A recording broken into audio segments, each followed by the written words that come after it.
इयत्ता 8वीच्या NCERTच्या पुस्तकात मराठा साम्राज्याचा जो विस्तार झालेला होता, यामध्ये महाराष्ट्रासह राजस्थान आणि उत्तर भारतातील मोठ्या भूभागाचा समावेश आहे.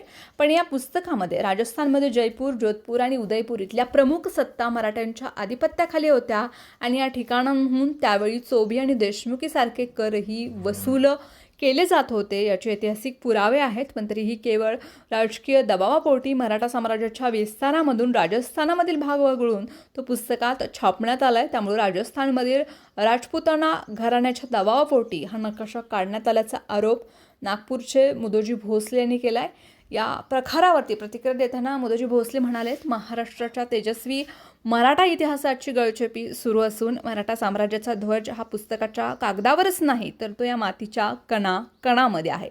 त्यामुळे राजस्थानसह मराठा साम्राज्याच्या विस्ताराचा नकाशा जसाच्या तसा पुस्तकात छापावा.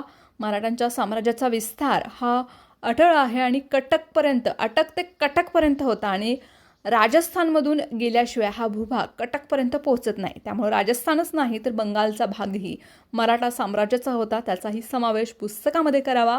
राजपुताना घराण्यांनी कुठेतरी मुघलांसोबत केलेला व्यवहार चालतो, मात्र मराठ्यांचं राज्य का चालत नाही असा सवालही मुदोजी भोसले यांनी केला आहे.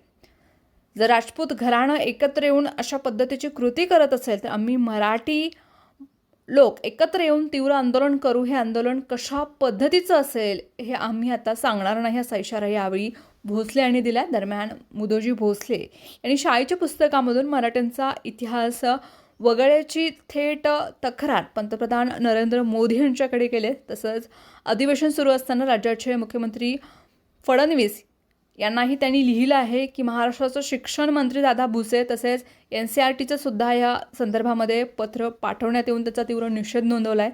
महाराष्ट्र सरकारनं महाराष्ट्राची अस्मिता म्हणून ठोस भूमिका मांडून केंद्र आणि NCERTकडे या विषयाचा पाठपुरावा करावा. इतिहास वगळण्याचा प्रयत्न सहन केला जाणार नाही. मराठ्यांचा इतिहास हा देशाचा कणा आहे, तो वाकवण्याचा प्रयत्न करू नये. तातडीने याची दखल महाराष्ट्र सरकारनं घ्यावी आणि पाठपुरावा करा अशी आग्रही मागणी यावेळी मुदोजी भोसले यांनी केली आहे.